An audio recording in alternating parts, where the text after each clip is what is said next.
Welcome to the Get Your Fix Roasting at Home demonstration. We're going to show you several different methods to roast New Mexico green chili at home, along with how to peel the chili and tips on freezing it. Invite friends over for a green chili roasting party and cookout. Enjoy the beautiful late summer weather outside and have fresh green chili roasting over an open grill. As the roasting process happens, the chili will turn brown, giving the chili a charred, blistered appearance at the point of maximum heat exposure. Turn the chilies over and char both sides evenly. It is very important to char and blister both sides of the chili. This will give it that great gourmet flavor and make the peeling process easier. Don't you just love that aroma? These chilies have been roasted to perfection. Using a charcoal grill is a great way to roast chili on the back patio with the family. Apartment dwellers can use an hibachi to make their green chili cheeseburgers. Let's move indoors now. Roasting chili on the stovetop is easy, using a heavy skillet, griddle, or pan over medium to high heat. One of the quickest ways to roast green chili is placing the fresh green chilies in a pan and baking them in the oven for 5 to 10 minutes at 450 degrees Fahrenheit.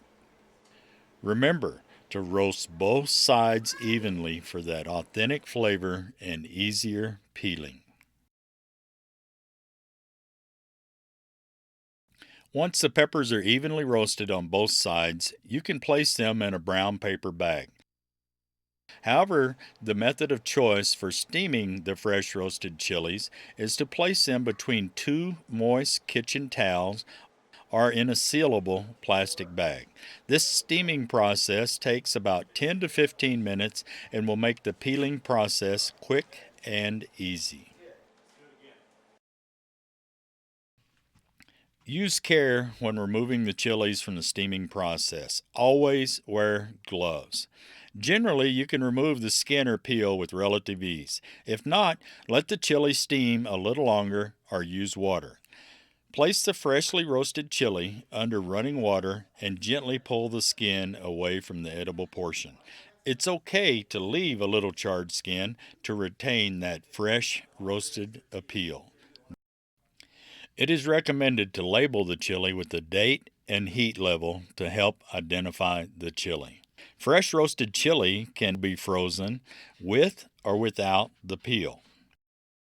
Place 6 to 8 peeled chilies in a freezer bag, remove excess air, seal, and place in freezer.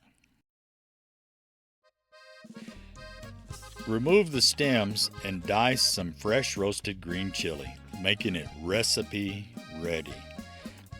Then place into the freezer for future use to make that special someone green chili chicken enchiladas for a bit of green on St. Patrick's Day. Roasting indoors or out, New Mexico fresh green chili is only available during the month of August and the first 2 weeks of September. In the following video, we have excellent recipes for green chili chicken enchiladas, chili rellenos, and green chili stew for those cold winter evenings. Welcome to the gourmet world of New Mexico green chili, and prepare to get your fix.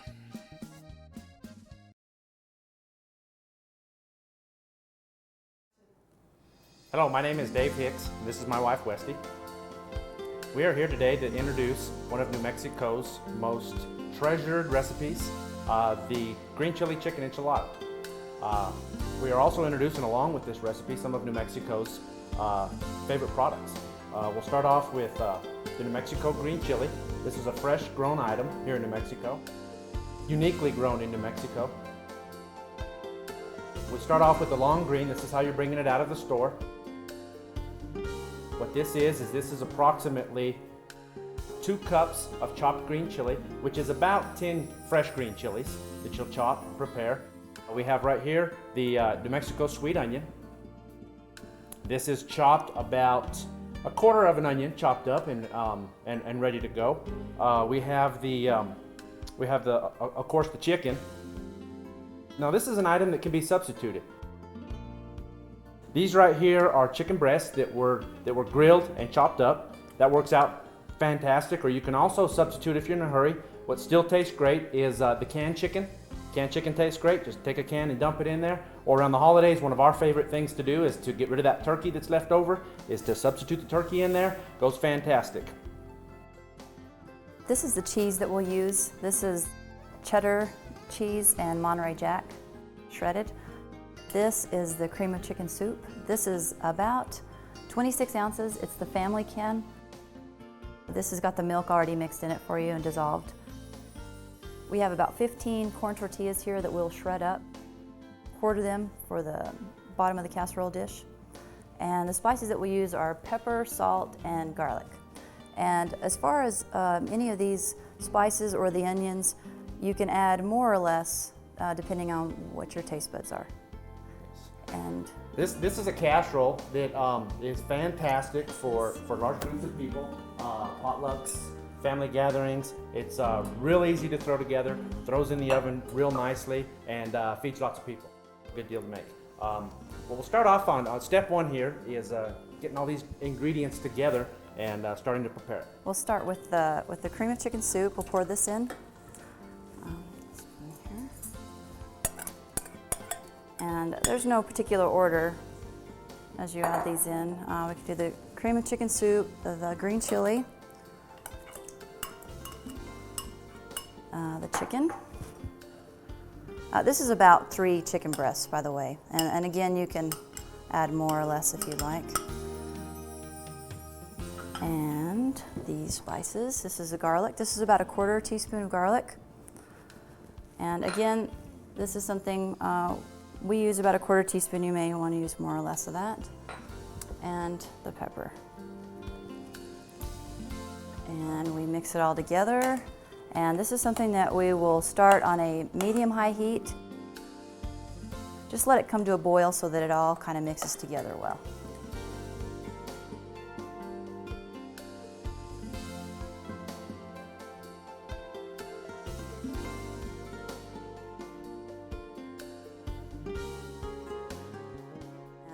We start by putting just a little on the bottom. This will keep the tortillas from sticking. So just 1 or 2 scoops here will do. Just kind of smear it around.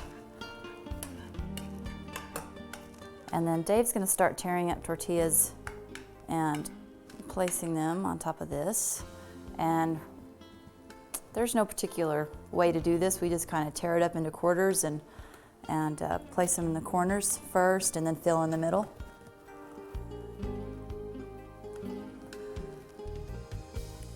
And you can tear up a few at a time like this. It'll make it easier for you.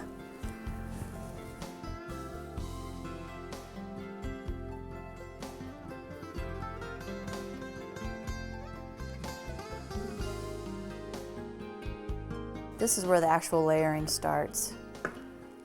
Fill this in all across here.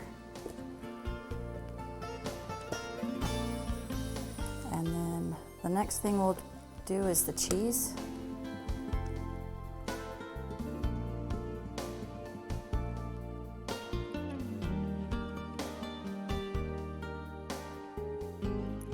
And again, this is about 2 cups, however much you want to use. I did at least 2 cups just to complete the 3 complete layers.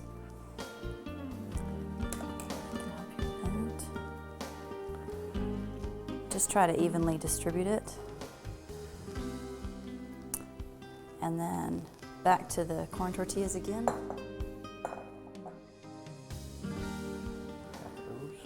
And start in the corners again. Some people just keep the tortillas whole. I just tear it up. It just seems to make it easier to get all the places filled in without overlapping the tortillas and making it too cakey. And then we'll do another layer of the sauce.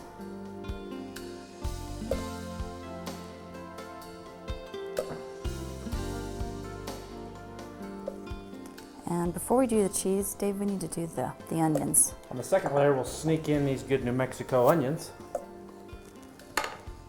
And if you're an onion lover, you might want to do onions on every layer.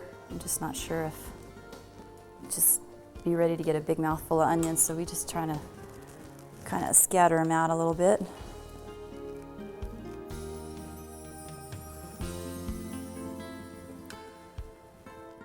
And then we can do the cheese.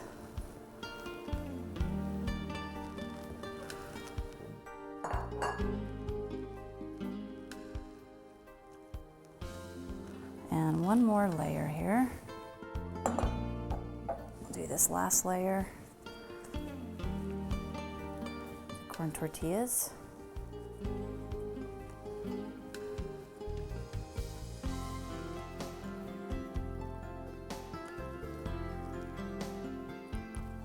And we'll finish off with this. I usually try to skimp a little bit on the second layer and then really dump it on the last layer. Seems to help with keeping the cheese melted evenly.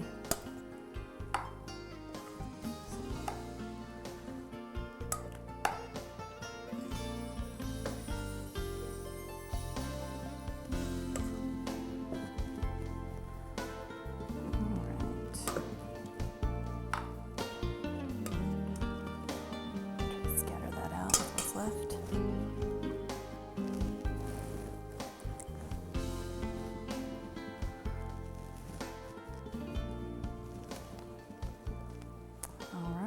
And from here, your oven should be set at 350 and preheating, and then you'll want to cover this and foil.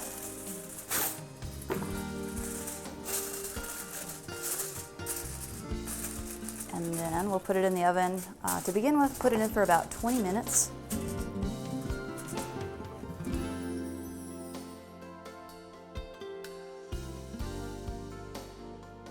Okay, we pulled this out of the oven. We baked it at 350 for a total of 40 to 45 minutes. The first 20 minutes we baked it covered, and then we pulled the foil off and let it cook 20 to 25 minutes. And I give it a little bit of a maybe 5-10 minute range where you want to go and check it and make sure that it browns on the edges to ensure that it's cooked in the middle. What we have here is beans and rice. Cannot come to New Mexico without having beans and rice with one of these deals. It's just a necessity. So we'll get a little bit of beans and rice, get it going. And I'll go ahead and serve this up. You want to make sure that it browns around the edges and begins to peel away a little bit.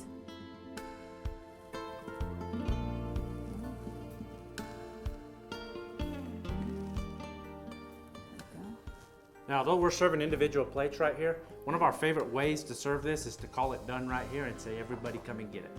And do it buffet style, that way everybody can kind of grab a little bit of what they want their own. It's great for friends and families to get together. It feeds lots. Real easy to prepare. You have your big pot of beans and rice and all your goodies on the side, and everybody can just build their own and go. So what we have right here is some flour tortillas. They're kind of the finishing touch in there, and voila, there you have it. Green chili chicken enchiladas. I'm gonna go ahead and serve up another plate here. Some more beans and rice. Now, one of the really neat things about this is it's even better tomorrow. So when you get leftovers for this, or if you're the host of the party, you need to sneak over and catch about that much and pull it out. And the next morning, the secret is you put a couple eggs on it and you have got a fantastic breakfast. But you gotta catch it before it's all gone, because it does get better the next day. Yeah, it seems like everything seems to set a little better and the spices have longer to soak in, and it's just a great thing to have as leftovers throughout the week. And this is a great way to get your friends and family together. You can get together in the kitchen and cook it. Everybody can have their own little job here, and it's a great family thing.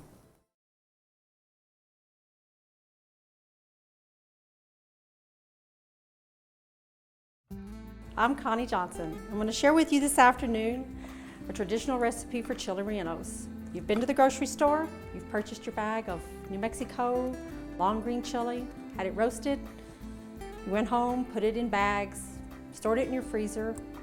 So let's get a bag of those out and make a batch of chili rellenos. You're going to thaw your green chilies,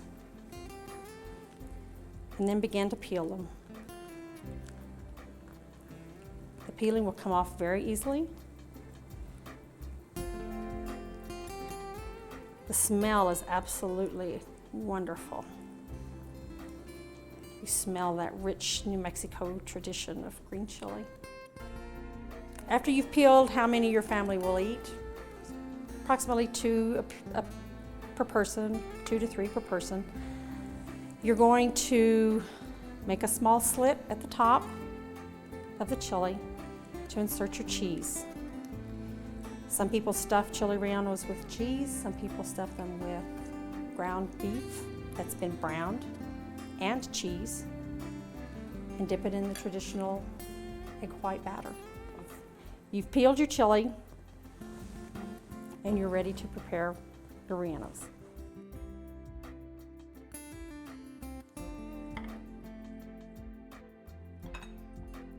Some people will destem them and take the seeds out. I prefer not to. What you want to do is you want to take and make a small slit at the top and stuff it with a cheese. Cheese is a preference of people. I like an American cheese. This is a white American cheese. Some people like a cheddar cheese. Some people like Monterey Jack. Asadero cheese, if it's available. It's a product that's sometimes hard to find. Your preference on cheese is available. You stuff your cheese in.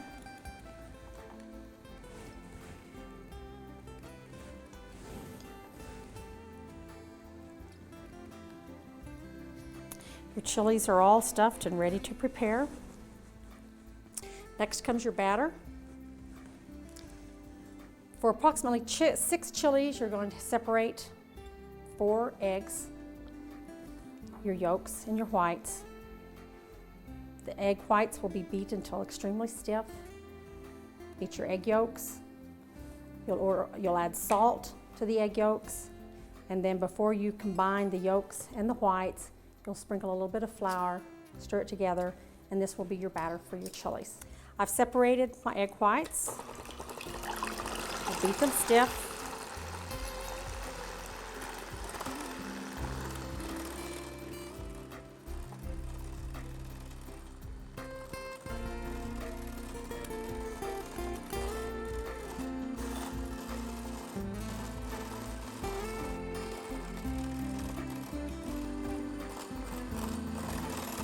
As you know, egg whites will not beat if you have grease or any foreign object in your egg whites, so you have to be very careful. Keep your bowls and your beaters clean. Your egg whites are stiff.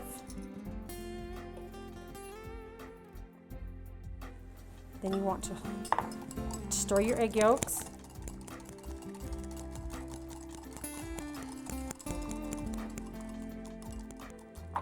To that egg yolk, you want to add about 1/2 teaspoon of salt.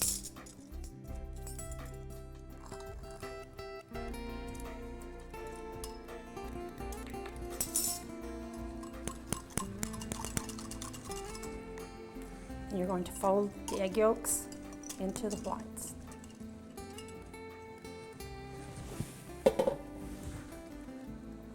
Before you combine this, you want to sprinkle approximately a tablespoon of flour.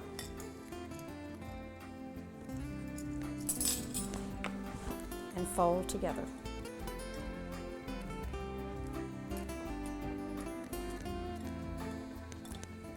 You don't want to beat this, you just want to incorporate.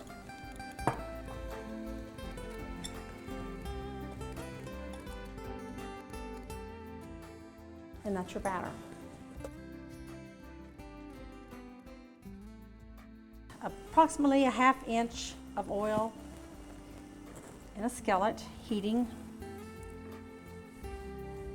You're going to dredge your chilies in flour, dip into the batter, coating both sides. The flour helps the batter stay on the chili.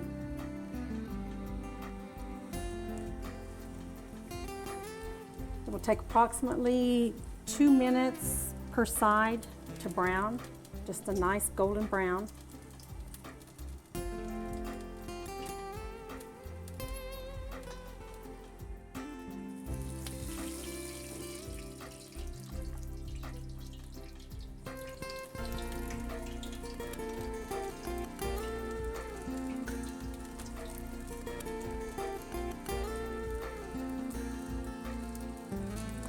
This is the traditional way of making chili rellenos. But you can also take your chilies, take the seeds out, the stems, layer them in a casserole dish, pour the identical batter over the top of them, and bake them in a 350-degree oven until they're nice and golden brown.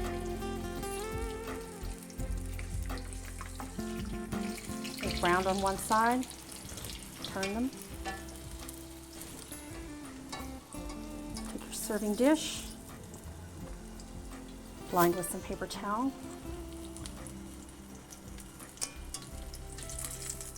And let your rellenos drain.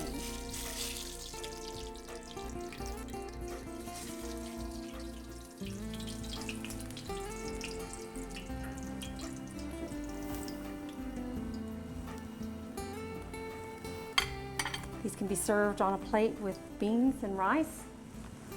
My family likes them. We grill a steak outside and serve a side order of chili rellenos. You fried your rellenos, so now you'll dish them up into a plate.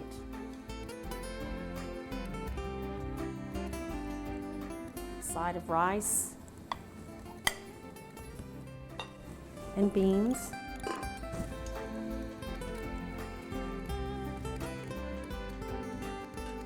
Garnish with a little bit of lettuce, tomatoes for color,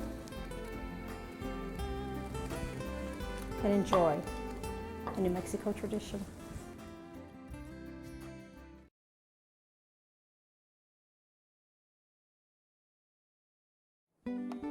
Hello, I'm Gloria Kasparian, and today I'm going to prepare for you a very traditional New Mexico dish, a green chili stew. It's also called chile verde con carne or caldillo. The ingredients are 1.5 pounds of stew meat, about a half of a medium diced onion, 2 medium diced potatoes, and 8 or 10 green chilies diced. If you like it a little spicier, you can add a little bit more. These happen to be medium hot. Sometimes we like it a little hotter, and I'll try a hotter variety. This is a big gem. I have 2 minced garlic cloves, salt, and cumin to taste. So I'm going to start out browning the stew meat. I have about 2 tablespoons of hot oil here.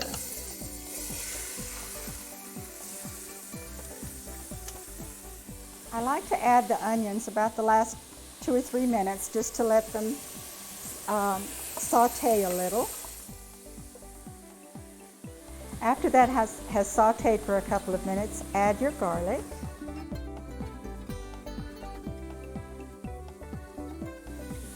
While that's browning, I'll chop a green chili.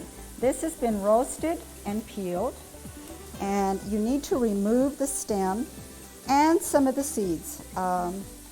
If you leave a few, that's okay, but I like to remove a few of them. And just dice it.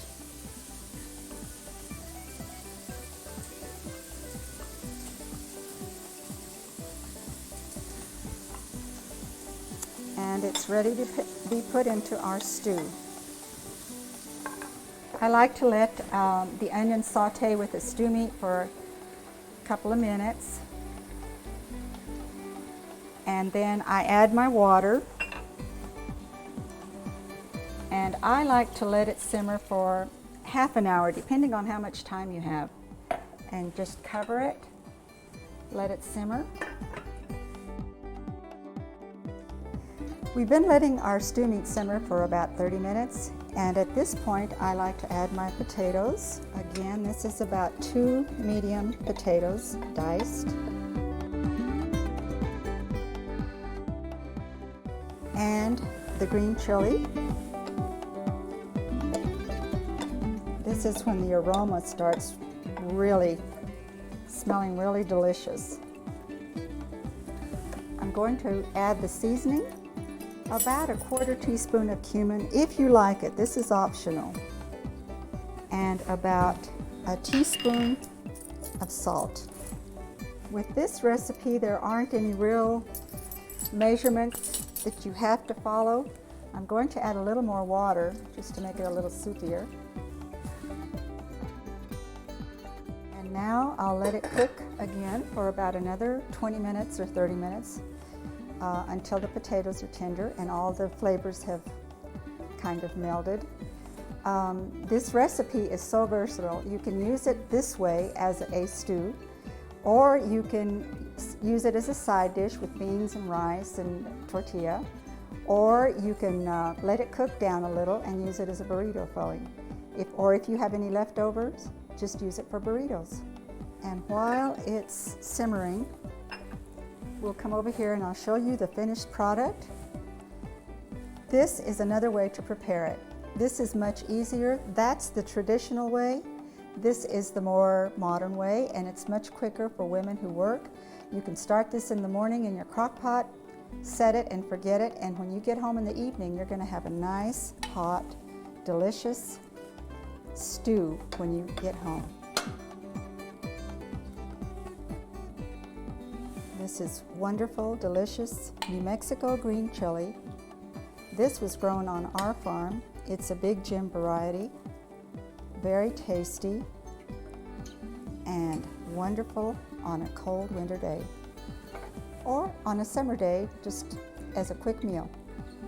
I hope you enjoy it.